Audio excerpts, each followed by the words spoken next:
I'm like the Taliban. I don't do my kids. You're that person? I'm 100%. I'm like snacking sweets out of their hands. No technology. The one time I make an exception is on the yeah. But when is that? So when you don't give your kids much technology, and I've just done it. It's incredible. It's so exciting. We have a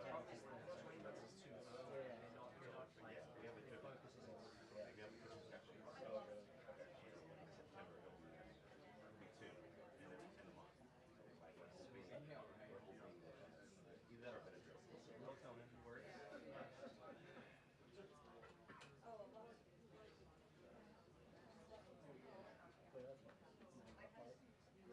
Yeah. I mean, if there's no transfer. He's so freaking cute that he makes friends with people on the airplane. So he'll be like about to doze off, and then like somebody 3 rows back will be like, it's like a horror movie.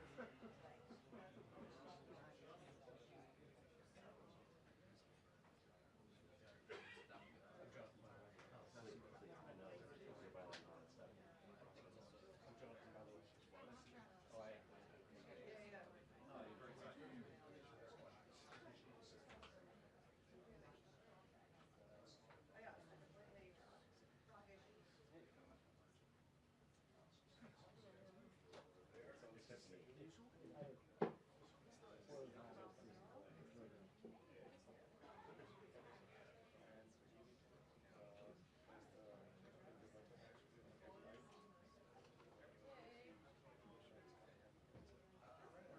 Correct. I am actually here. Can you hear me? Shelby. How are you? Yeah.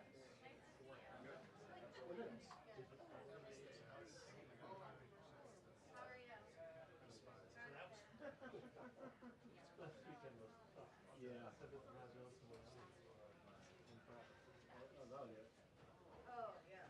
Actually, it's possible. What I like before there, like, it's the breeze, like, yeah.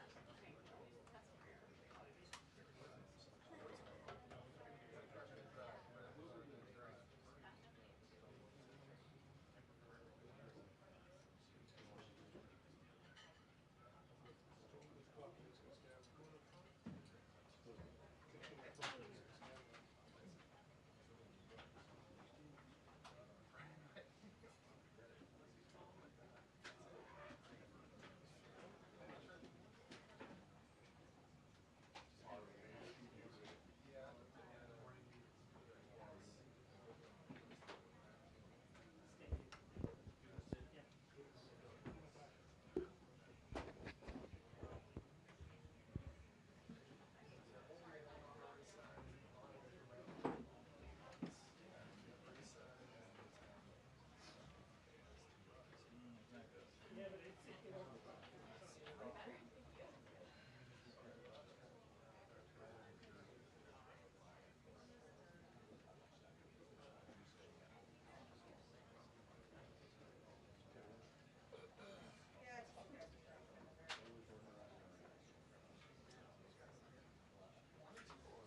Hey, everyone,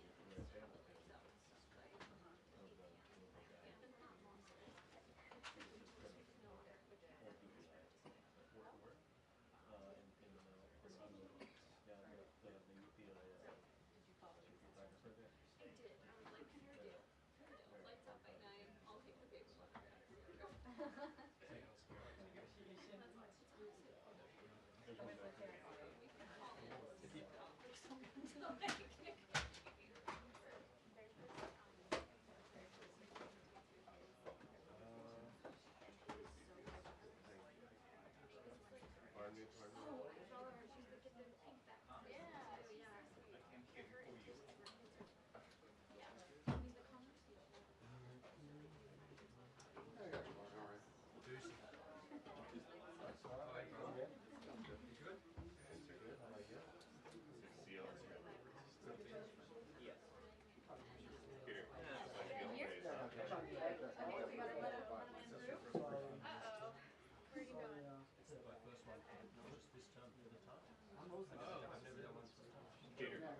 Here. Just to warn you, there's a bird's nest right outside. What's that? There's a bird's nest right outside. Too soon? Too soon.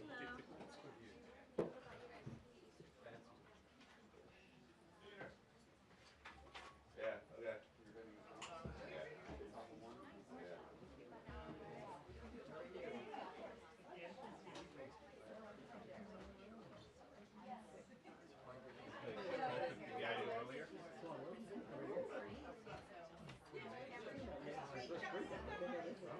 Well, we have rotation. For whatever reason, I haven't been rotated. Yeah.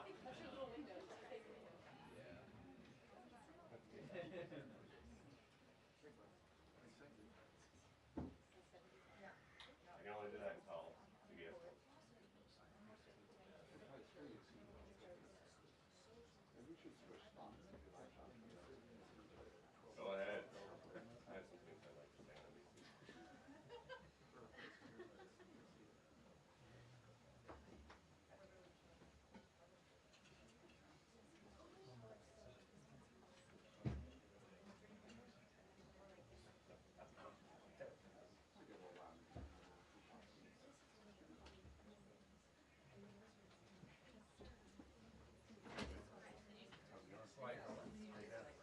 Good to see you. What's new?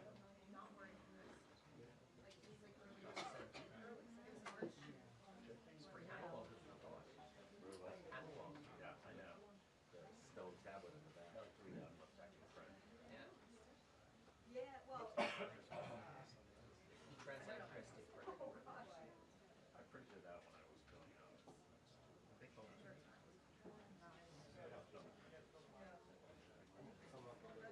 Yeah, this year. Yeah, man. I don't think Adam ever fully answered the question. Nor should he. Hi. Great. Alright, you're good, man. Okay.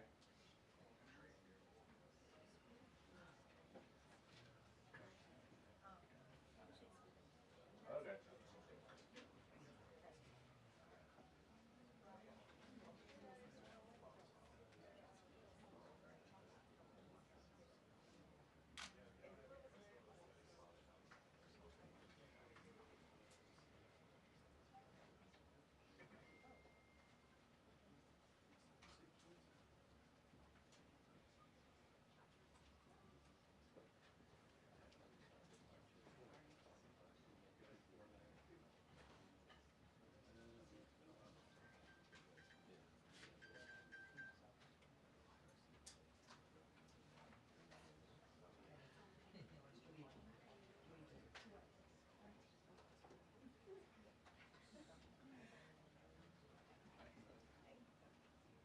So far via text, Bill, they've said that it's pure lawless tyranny, but we do expect to get more info about this CHNV program. Basically, President Biden started it with the stroke of a pen to let more than 530,000 immigrants from Cuba, Haiti, Nicaragua, and Venezuela into the United States.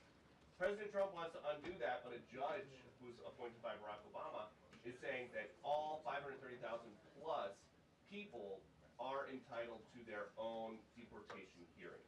And so now the question becomes, what's this president going to do? Are they just going to try their luck in court with an appeal? More often than not, so far, in court, a lot of these things they've been trying to do have been holding up. Or are they just going to try to get rid of these 530,000 plus folks, some of whom have been found to have committed fraud on their applications, and that is why President Trump thinks he can get rid of this program. Something else that we would like to get to the bottom of, what laws do officials here think they need to change to deport people who were born in the United States with long rap sheets to cheap prison cells in Central America? We think we will get answers to some of this, hopefully all of it. Any minute. Bill.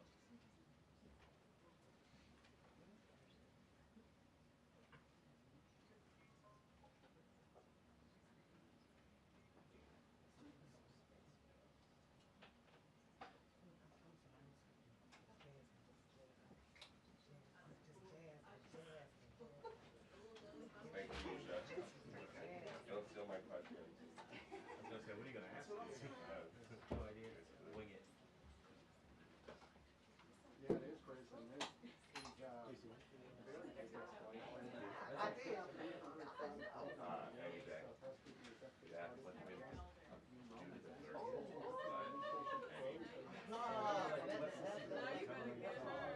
No, it's just like any call, essentially, during the work day, I'm out of here.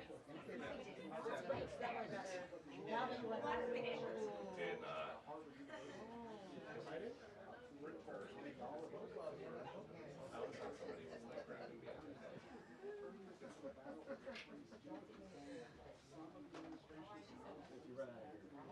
Yeah, that's maybe. I'll work it out with the silver bullet.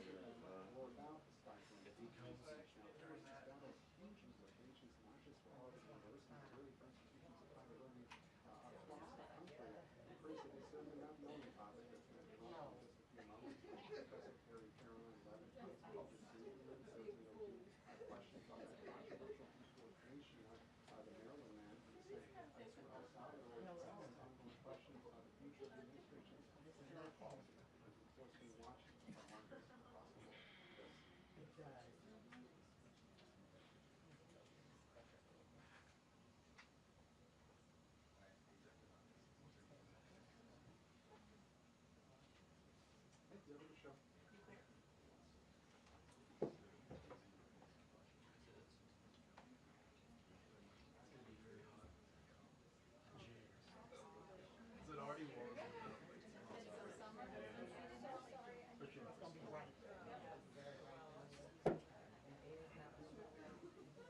Yeah, we should. Yeah, I know.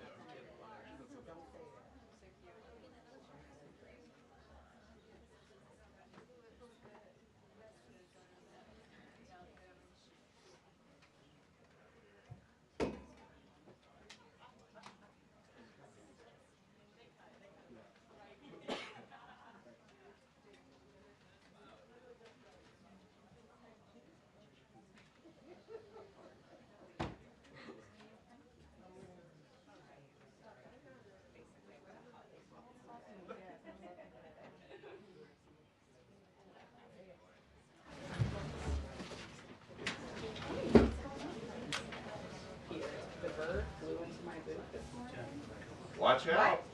I feel like it's like a 1 in a million chance that it happens, but then once it happens once, it's going to happen all the time. No, it happened to Kelly from News Nation.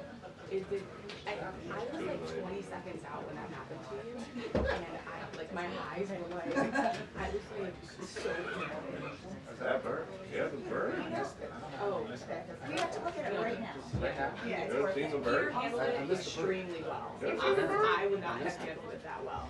Just for the It record. was so good. I have no idea. That bird knew not to come to me. A couple years ago, a mouse fell into the Alexander's Good. from the ceiling. So, Was it caught on video? Yeah. no, that's Yeah, why the bird Peter thing uses too. it better. What's great about that though too, it was like 15 seconds on cam. They were trying to take it out. See that? Yeah. Right on. Yeah, that was worth it. Right on. That was Oh worth yeah. it. I did not like that at all. It felt like just somebody pulling my hair over. How'd you know it was a bird? Because I could see our hair. Otherwise, I would have thought I was being attacked. I would have, yeah, gone down. Never happened when Commander Buddy was here to get all the critters away. I'm monochromatic. I know. We're kind of matching. It's like fading.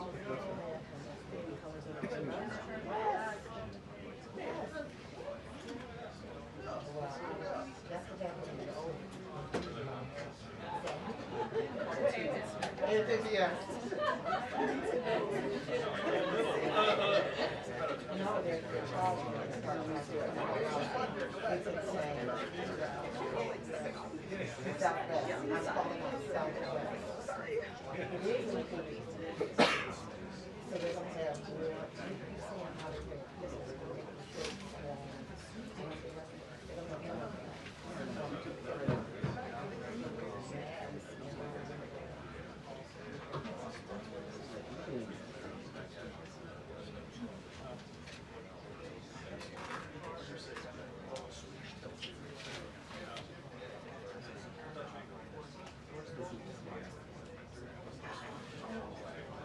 No.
No, she's on the hill.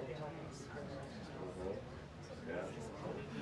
Her last time, her walking on the road.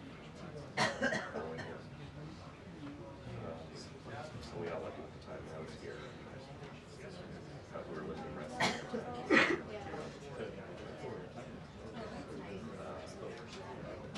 We still have a lot of time.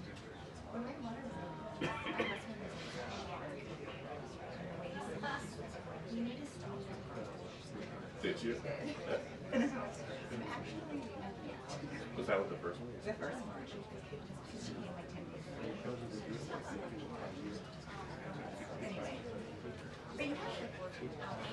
Yeah. Yeah. And, I don't think it's quicker with the second one, but we're within, I think it's 30 minutes. Trying to figure out if it's, yeah. Yes. Attention, the press briefing will begin in 10 minutes.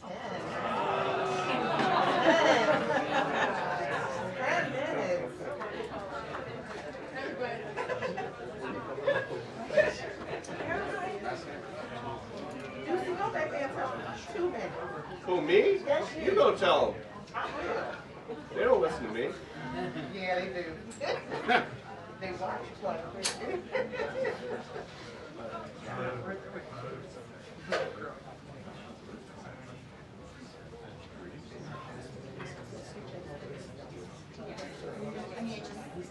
But I mean, Your body's like so long. So we're doing this again.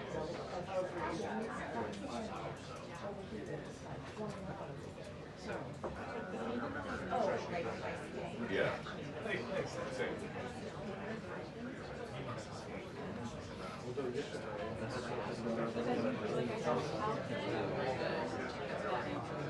Yeah, my wife's mom.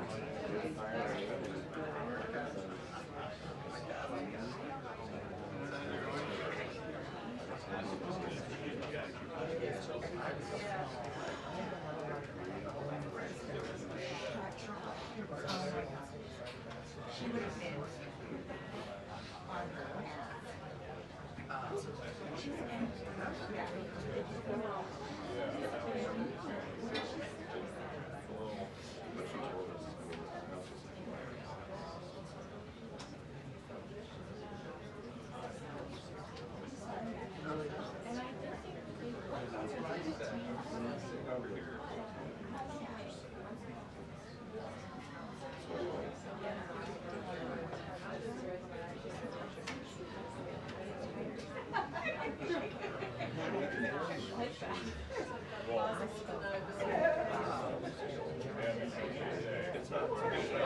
Actually, she brought it up first. He blamed it on me. I said, she spilled it first. No, but you corroborate. That's true, that's true. Let me tell you, everybody around here. Everybody knew it. Let me tell you something, my dad don't tell me. Everybody else. There you go.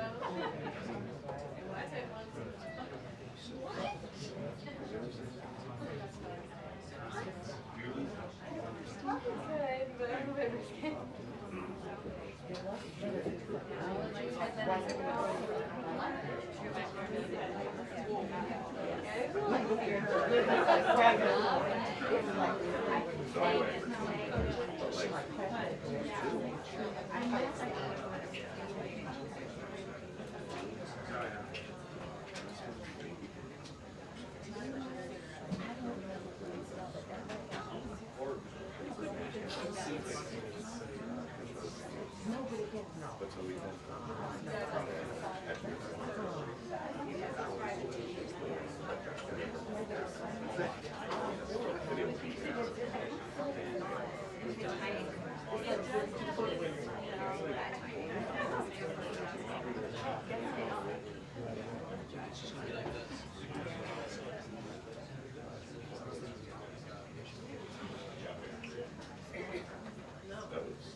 No, I like it. Yeah, no, I've heard.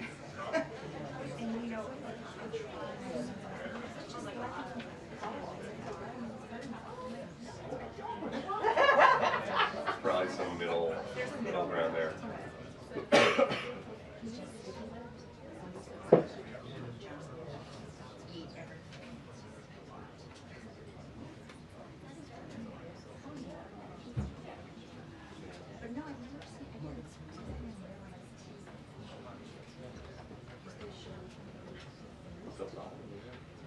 Now I'm just seeing like x-rays and it makes sense. Because that's what they want. But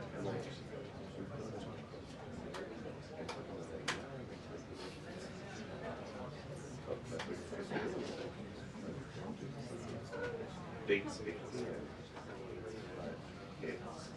Nobody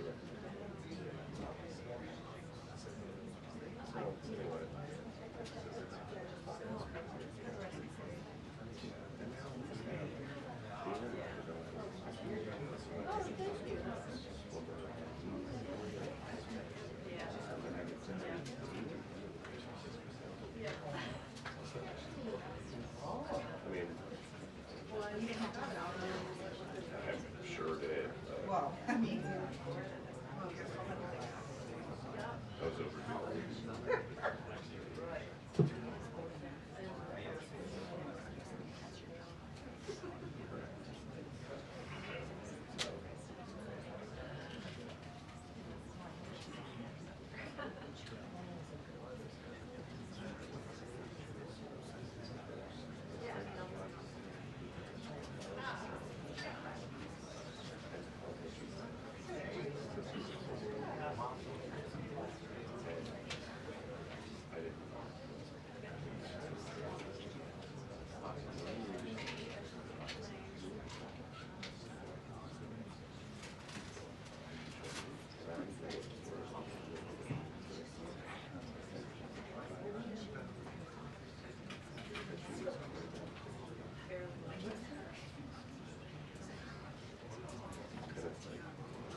That was overdue.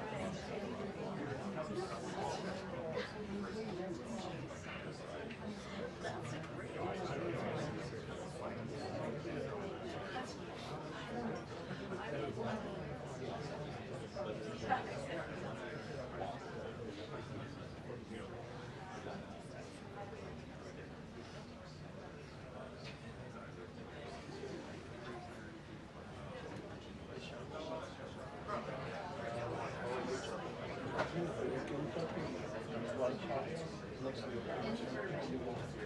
the whole thing down. This is one of the little kids.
Until the briefing. 2 minutes until the briefing.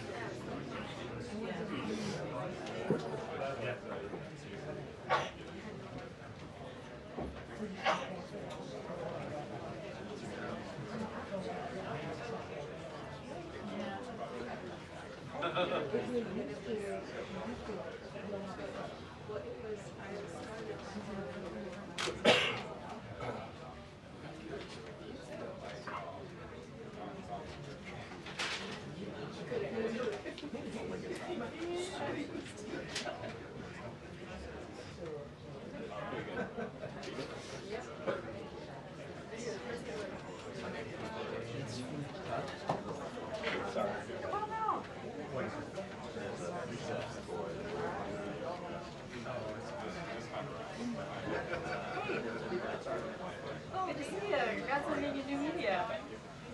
Shaker.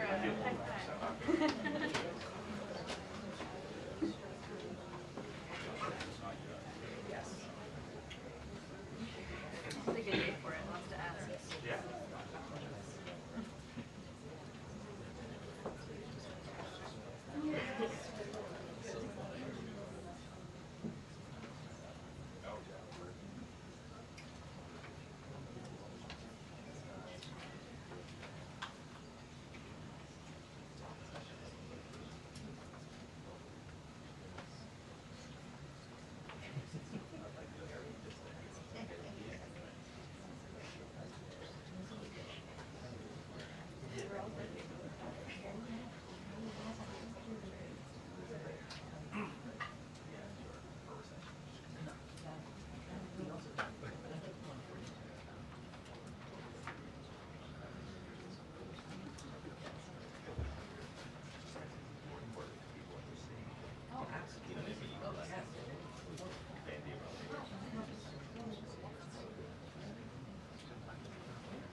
I just saw her. Yeah. Do you think the Supreme Court left it necessarily opaque for that reason?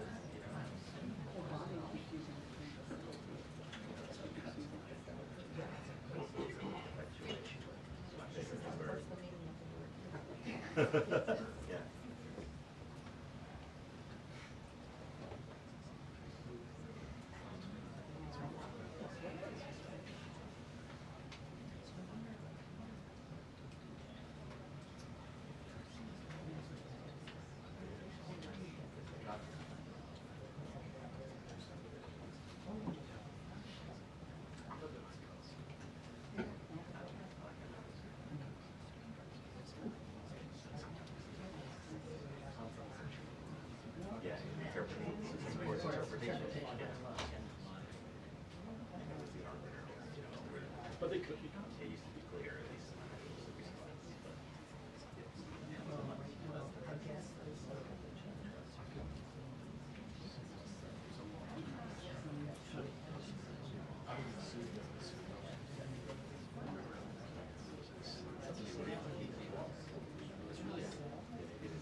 Good afternoon, everybody. I apologize for my tardiness, but I came directly from the Oval. I have some newsy updates to share from the President, which I know you all very much value and appreciate. So let's get to it. The President promised millions of Christians across the country on the campaign trail that he would create a White House faith office when he returned to the White House, and he has delivered on that promise. The White House Faith Office has put together an extraordinary week-long celebration currently underway for Holy Week ahead of Easter Sunday. The President signed a Holy Week proclamation, filmed a special presidential video message, and will be hosting a pre-Easter dinner tomorrow night and a White House staff Easter worship service on Thursday. The President and the First Lady are honored to continue the tradition of the White House Easter egg roll, which will take place on the South Lawn next Monday. In other news, President Trump is turning America into a manufacturing superpower again. Yesterday, there was a monumental announcement by NVIDIA, one of the largest companies in the world. This is just the latest example. For the first time ever, chip-making giant NVIDIA will produce AI supercomputers entirely in the United States as part of its pledge to produce $50 billion worth of AI infrastructure in our country over the next 4 years. With their manufacturing partners, they have commissioned more than 1 million square feet of manufacturing space to build and test NVIDIA Blackwell chips in the great state of Arizona and AI supercomputers in the great state of Texas. NVIDIA's founder and CEO Jensen Huang touted how the engines of the world's AI infrastructure are being built in the United States for the first time. This is the Trump effect. This follows trillions in other U.S. investments announced already, including $500 billion from Apple in U.S.-based manufacturing and training, $100 billion from TSMC and U.S.-based chips manufacturing, and the $500 billion private investment led by OpenAI, Oracle, and SoftBank in artificial intelligence infrastructure. Under President Trump, we're going to produce the cars, the ships, the chips, the airplanes, minerals, and medicines that we need right here in America at the hands of American workers. On the border, President Trump continues to break records and protect our homeland.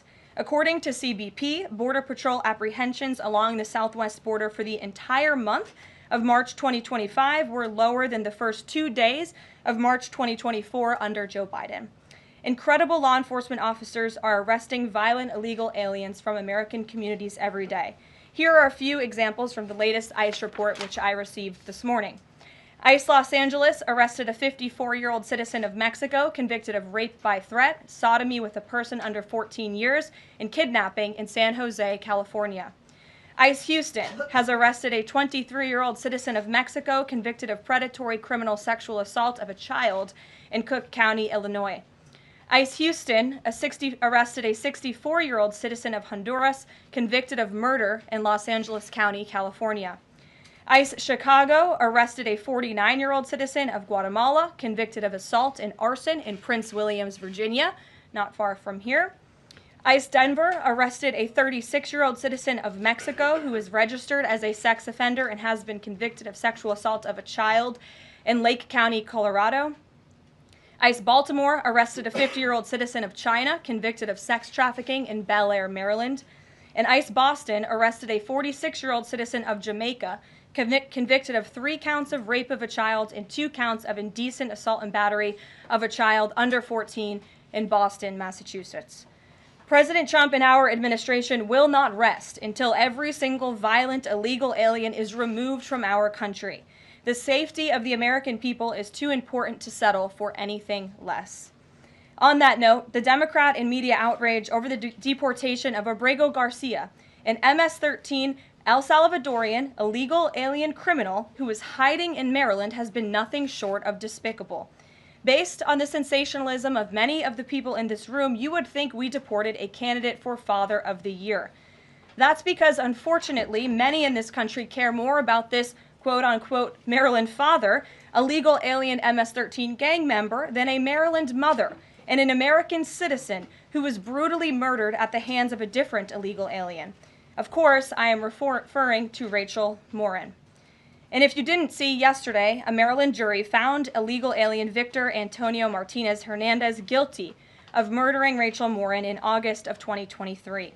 She was a 37-year-old mother of 5 who was jogging in an otherwise safe community northeast of Baltimore when this monster ambushed, strangled, and beat her to death before stuffing her brutalized body in a tunnel drain. The Morin family finally got justice yesterday, but they will never get Rachel back. Our hearts go out to Rachel's family, her 5 children, and her mother, Patty, who has suffered the unimaginable loss of her daughter. In case you missed it last week, President Trump signed a national security presidential memorandum directing federal agencies administering federal land on the border to make land available to the Defense Department in a new national defense area. This followed the president's Day 1 executive order committing his administration to marshal all available resources and authorities to stop the unprecedented flood of illegal aliens into our country and to obtain complete operational control of the borders of the United States of America. Once again, the president is fulfilling another key promise. This new national defense area spans more than 170 miles across our border in New Mexico. But in the coming weeks, this administration will add more than 90 miles in the state of Texas. This national defense area will enhance our ability to detect, interdict, and prosecute the illegal aliens, criminal gangs, and terrorists who were able to invade our country without consequence for the past 4 years under the Biden administration. It will also bolster our defenses against fentanyl and other dangerous narcotics that have been poisoning our communities. With all of this work being done to make America great again, we continue to see a positive response from the American public. A brand new poll published from the Daily Mail and JL Partners this morning found that President Trump's approval rating is at an all-time high. That's because the president is working tirelessly to keep his promises to the American people, as I just saw him doing today in the Oval Office. We have a reporter in our new media seat today, Matthew Foldy. I like your boots, Matt, who is the editor-in-chief of the Washington Reporter. Washington Reporter is a new, fast-growing outlet that breaks stories about legislation and interviews leaders in Congress and across the administration. The publication's readership includes the highest levels of business and government. And with that, please kick us off, Matt. And we've interviewed you as well. So Caroline, thanks so much for having me here on behalf of our readership and the millions of Americans who I think appreciate what you're doing with the new media seat here and making this a more accessible briefing room. I'm curious with Harvard, we saw the Trump administration today announced it's cutting around $2 billion, or freezing $2 billion in funds to Harvard because the campus has serious problems with violence and with anti-Semitism. We saw former President Obama, side with Harvard, which rejected the Trump administration's demands. I'm curious, where does the administration see this going with Harvard and with other colleges and universities in America that are refusing to reform in wake of the sort of craziness that we've seen take over some of them? Thank you, Matt, for being here, and thanks for the question. When it comes to Harvard, the president's position on this is grounded in common sense, in the basic principle that Jewish American students, or students of any faith, should not be illegally harassed and targeted on our nation's college campuses.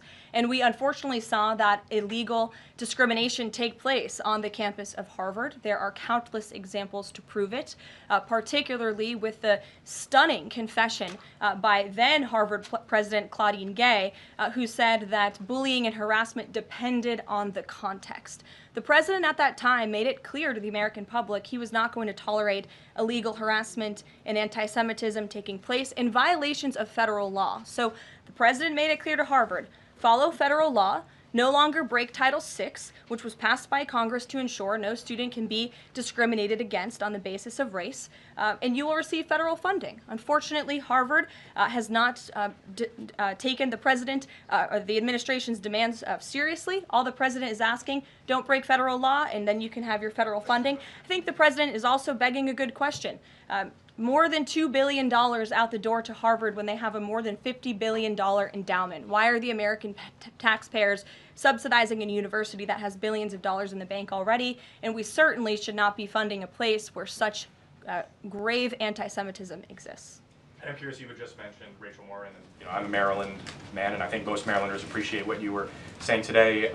We've seen that Chris Van Hollen, who was Rachel Morin's senator, basically threatening to fly to El Salvador to press for the release of someone who was in America illegally. What, and not as much sort of from him about Rachel Morin's horrific murder and the verdict that was, I think, rightly reached yesterday. What does the administration think about the priorities we're seeing from Senate Democrats in terms of illegal immigrants instead of the work that agencies like ICE and DHS are doing with the Trump administration? It's mind-boggling, the priorities of the modern-day Democrat Party. I think it's atrocious that you have Democrats in Congress on Capitol Hill who swear an oath to protect their constituents and to serve them in Washington, D.C., spending more time defending illegal immigrant gang members than their own constituents and law-abiding American citizens like Rachel Morin.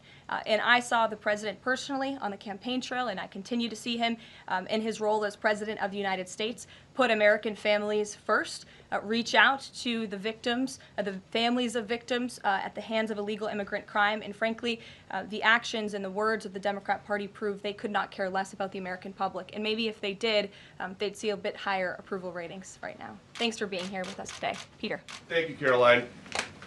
To follow up on something that you just said, why do Ivy League schools get so much federal funding? It's a very good question, and it's a question the president has obviously raised in his discussions and negotiations with not just Harvard, but also Columbia and many other Ivy League institutions. We have the Anti-Semitism Task Force, which the president promised and delivered on. The Anti-Semitism Task Force is across the government, representatives from various federal agencies who meet on a weekly basis to discuss the question that you just raised. And I think a lot of Americans are wondering why their tax dollars are going to these universities when they are not only indoctrinating our nation's students, but also allowing such egregious illegal behavior to occur. To follow up on immigration, deporting American citizens to Central American prisons, is it legal, or do you need to change the law to do it? Well, it's another question that the president has raised. It's a legal question that the president is looking into. And he talked about this yesterday when with his meeting with President Bukele in the Oval Office. He would only consider this, if legal, for Americans who are the most violent, egregious, repeat offenders of crime who nobody in this room wants living in their communities. And then there's this CHNV thing. President Biden let more than 530,000 people from Cuba, Haiti, Nicaragua, Venezuela into the U.S. with this CHNV program. He did it with the stroke of a pen. And now a judge will not let President Trump undo it with the stroke of a pen. So are you guys going to give all 530,000 plus people individual deportation hearings, or are you just going to try to deport them? I spoke to White House counsel's office about this morning because obviously another rogue district court judge is trying to block the administration's mass deportation efforts with this latest injunction. We will fight this in the court of law, and we will ensure that every individual who illegally entered our country and was really taken advantage of by the previous administration because they abused the parole system in this country to fast track legal status, as they said, for these illegal immigrants, and they completely abused our legal system. Many of these paroled individuals were then given temporary protective status, which the intention of that, TPS, was only supposed to be used in times of war or storm or destruction in the home countries of these migrants. It was completely abused. These migrants came here for economic reasons, and they illegally entered our country, and the president is not going to tolerate that. And so we will continue to focus on deporting as many individuals as we can. Jennifer.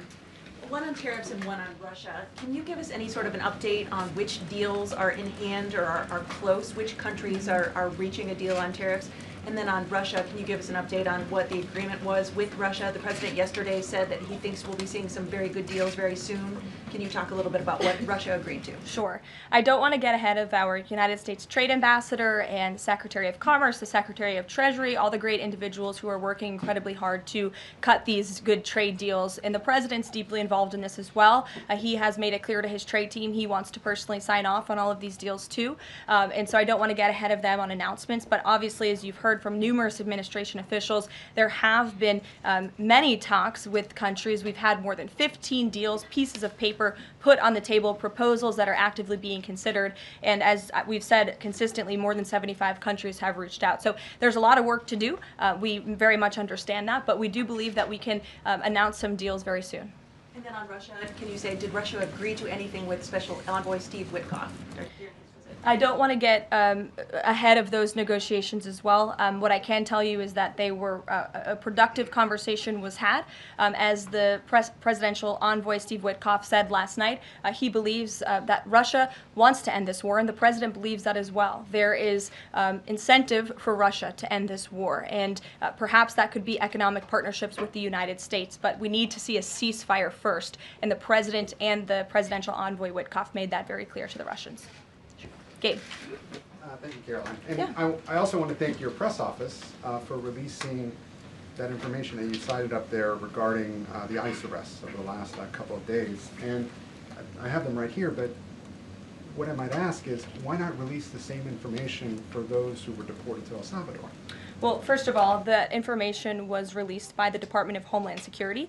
The individuals on the flights to El Salvador are foreign terrorists, and those are counterterrorism operations. They are much different than the arrests and final order of removals that you see on a day-to-day basis that law enforcement agents are conducting around the country. That information was not, to that detail, was not released by DHS, though. I just told you the reason. It was a counterterrorism operation, a deportation of foreign terrorists, not illegal criminals who have been convicted of heinous crimes living in our American communities. It's two different things. Foreign terrorist, illegal immigrant criminal, two different things, two different definitions. You should look them up. Christian, go ahead. Yeah, thanks, Caroline. Does the president support raising the corporate tax rate to pay for all these other tax cuts he wants to see move through Congress? Look, I've seen this idea proposed. I've heard this idea discussed, but I don't believe the president has made a determination on whether he supports it or not. And then secondly, do you have any information on the status of Eden Alexander? Hamas says they lost contact with the unit guarding him following an Israeli airstrike earlier today.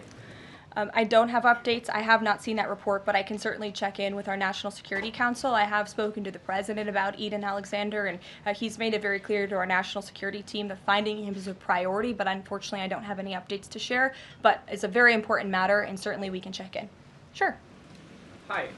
How concerned is the president that a federal judge could hold a Trump administration official in contempt of court for defying deportation orders? We are complying with all court orders. So I see what you're trying to do there with that question, but we're very confident that every action taken by this administration is within the confines of the law, and we continue to comply with the court's orders. And you have seen that, and the president made that clear yesterday in the Oval Office with President Bukele. Sure. Thanks, Caroline. Could you, just going back to El Salvador, could you just explain to us a little bit more about the legal basis on which you may be able to send US citizens to prison there? I know you said that President Trump is looking at it, but can you explain to us a little bit more about how that might be possible? We're looking at it, and when I have more for you to share, I certainly will. Sure. Still going off the El Salvador questions, yesterday in the Oval Office, administration officials made it very clear that El Salvador is responsible for Mr. Abrego Garcia, yet El Salvador's president said we're not going to do anything with him. So my question is, who is responsible for this man and where he's going to end up? Well, no. First of all, President Bukele said that he is not going to smuggle a foreign terrorist back into the United States of America, as many in this room in the Democrat Party seemingly want him to do. Abrego Garcia was a foreign terrorist. He is an MS-13 gang member. He was engaged in human trafficking. He illegally came into our country. And so deporting him back to El Salvador was always going to be the end result. There is never going to be a world in which this is an individual who's going to live a peaceful life in Maryland, because he is a foreign terrorist and a MS-13 gang member. Not only have we confirmed that, President Bukele yesterday in the Oval Office confirmed that as well. So he went back to his home country, where he will face consequences for his gang affiliation and his engagement in human trafficking. I'm not sure what is so difficult about this for everyone in the media to understand, and it's appalling, truly appalling, that there has been so much time covering this alleged human trafficker and this gang member, MS-13 gang member. It's truly striking to me. Karen.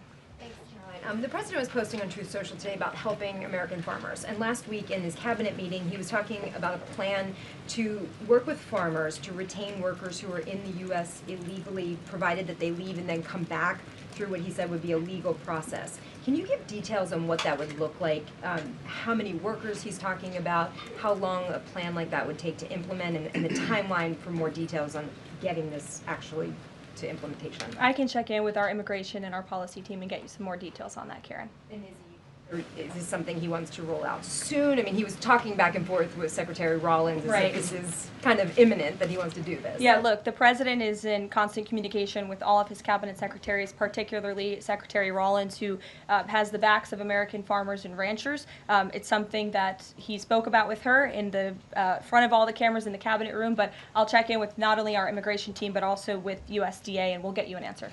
Jonathan. Hi, Caroline. Hi, it's good to see you in here. You too. The president has long said that it would be an abuse of power for a president to direct prosecutors to investigate him. Last week, President Trump explicitly directed the Justice Department to scrutinize Chris Krebs to see if it can find any evidence of criminal wrongdoing. How is that not an abuse of power to direct the Justice Department to look into an individual, a named individual? Look, the president signed that executive order. It's the position of the president in this White House that it's well within his authority to do it. Otherwise, he wouldn't have signed it. And he signed it, and that's his policy. Jeff, how you doing? Fine, thanks, Caroline. A follow-up on Harvard. The president floated on Truth Social, I believe, the possibility of removing tax-exempt status. How serious is that threat, and are there other universities he's considering? And then a follow-up question on foreign policy. Can you give us an update on what the president hopes to come from the next round of talks with Iran? Sure.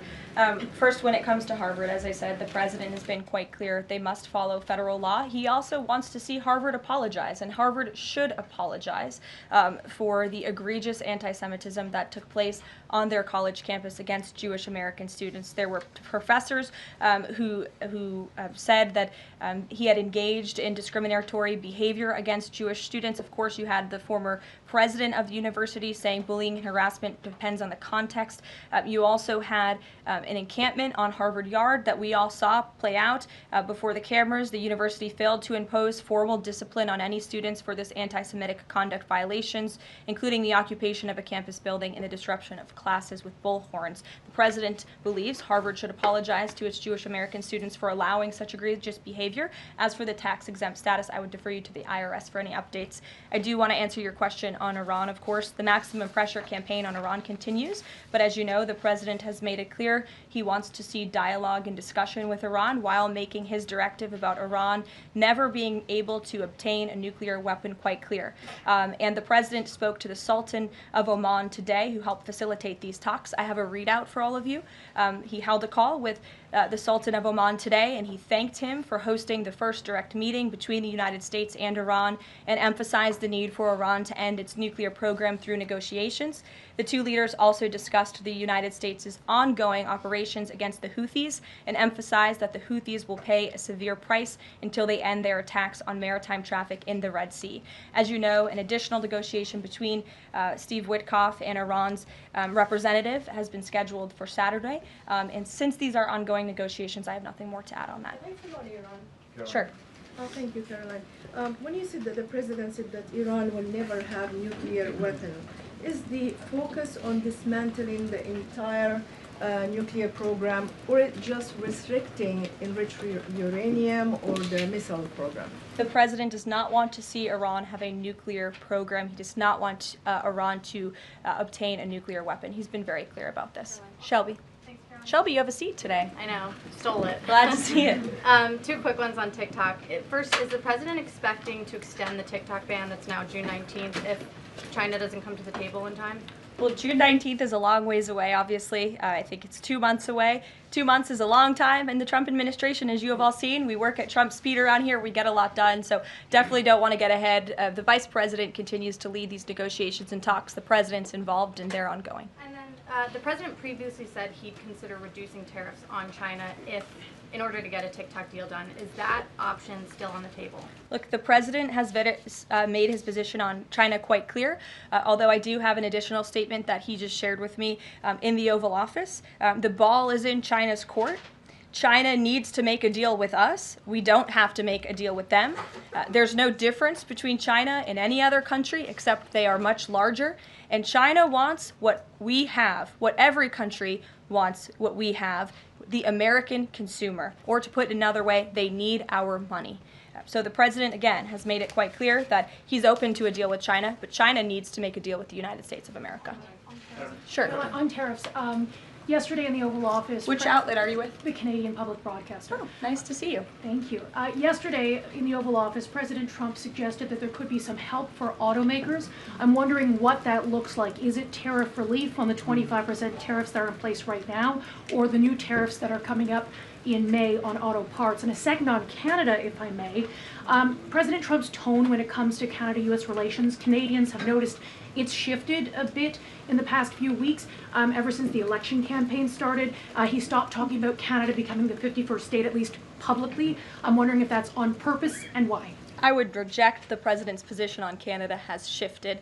Perhaps he just hasn't been asked about Canada by questions from this group in the Oval Office, but they see him almost every day. But the president still maintains his position on Canada. The United States has been subsidizing Canada's national defense, and he believes that Canadians would benefit greatly from becoming the 51st state of the United States of America. As for autos and auto parts, I don't have anything to read out for you there, but I think the point the president was making is flexibility, and he has flexibility when it comes to negotiations and talks, but ultimately his goal in his fair trade deals that he is pursuing with many countries around the world is to put the American worker first. And we had automakers and auto workers here at the White House on Liberation Day who believe in this president and his negotiating ability to put them first and to bring those jobs back to the United States of America. And the president's been very clear about that in his conversations with the automakers as well.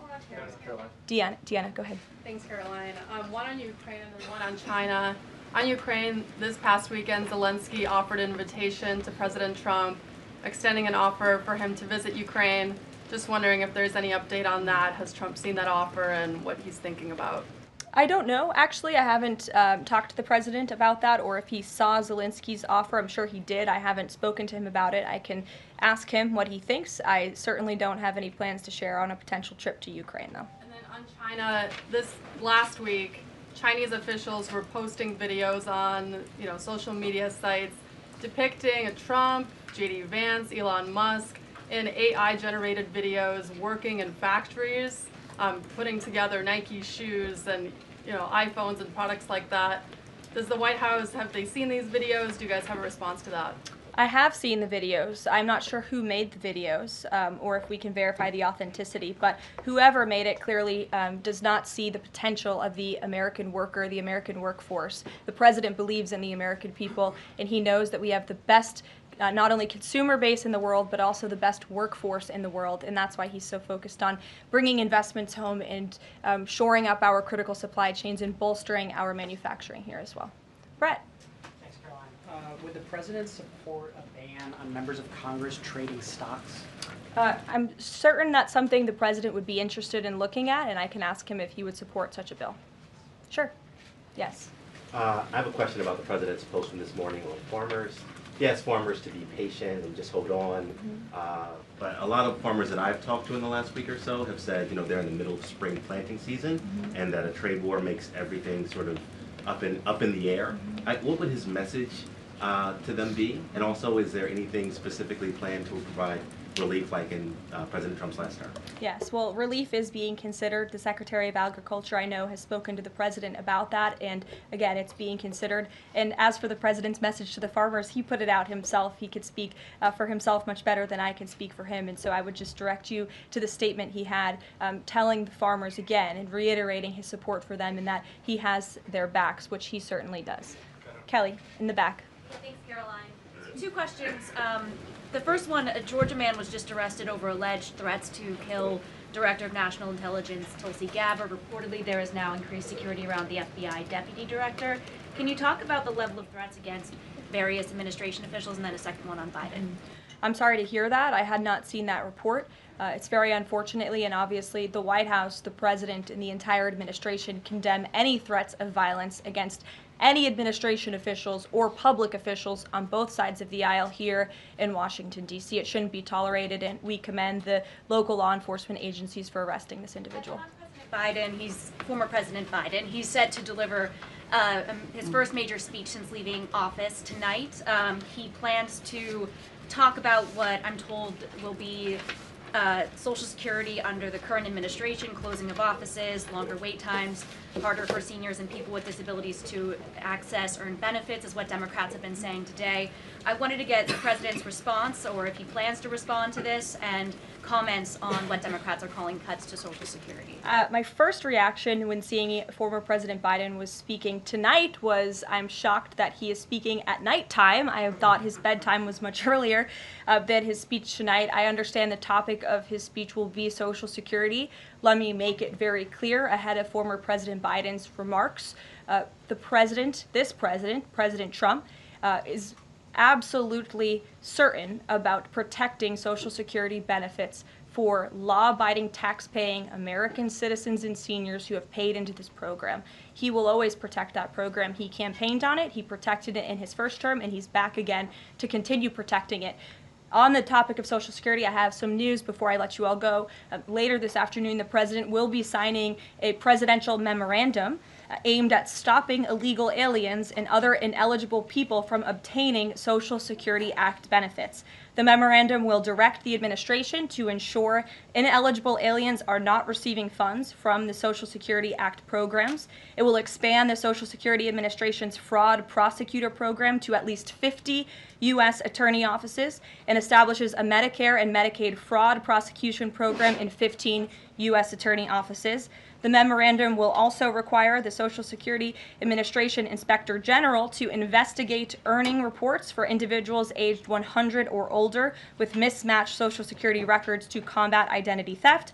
And the memorandum will direct the Social Security Administration to consider whether to reinstate the use of civil monetary penalties against individuals who engage in Social Security fraud, an effort that has been paused for several years. These taxpayer-funded benefits should be only for eligible taxpayers. And President Biden should think about what he did in his last term, which is allow tens of millions of illegal people into our country, many of whom were fraudulently receiving these benefits. So you'll hear from the president on that later, and we will see you later in the East Room. Bye, guys. Thanks, Caroline.